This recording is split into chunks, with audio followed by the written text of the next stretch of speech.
Well, first of all, I'd like to see a prayerful response of people of faith coming out to express their prayerful concerns for the congregation in South Carolina. But second to that, I'd like to see a continuing conversation around the issues that continue to divide us. We're talking about the year of 2015, and we don't know what the motivation of this particular killer was, but we do know that hate, race, and all sorts of anger is at the root of it. And until we deal with those underlying issues in our society that continue to divide us, we in no way can come together as a nation to lead. Other nations look at the United States, and around the world we're often laughed at and scorned because of the issue of race that continues to divide us.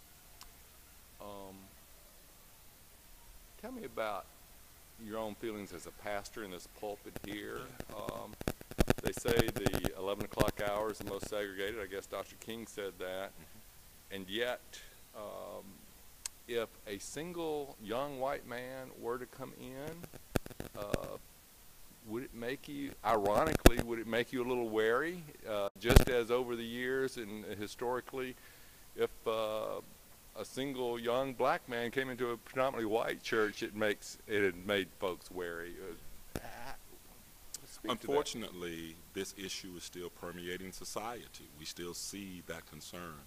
With as many efforts as there are to have ecumenical churches that are not based on who attends in terms of race or who stands in the pulpit, whether it be male or female, black male or white female or whomever, we still have that issue in some of our congregations around the United States.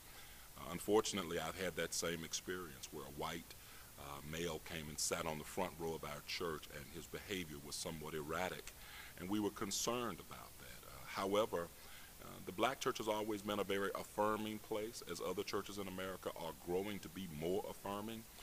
We've always seemed to welcome anyone into the congregation, and I hope that continues. I hope there's still efforts like what we see between Hope Presbyterian Church here in Memphis, Temple Israel, and other places where we sit down and have these discussions, St. Andrew, New Directions, and others, where we gather around the table and we talk about the good in our city, and we don't minister to people according to race, creed, color, or sexual orientation. How difficult is it to balance for a congregation the need in these times for security, maybe armed private security guards, with the Christian tradition of flinging the doors wide open and the arms wide open, and how do you balance that? Well, the church should be an open-armed place. You shouldn't see locks on the doors during times of worship. However, there's a reality that we face, that there are people in our society who no longer have the reverence or respect for the house of God or the people of God. And it's an unfortunate growing reality that security has become a part of the budget line at most churches. Whether it is overt or whether it is covert, it is there in most cases.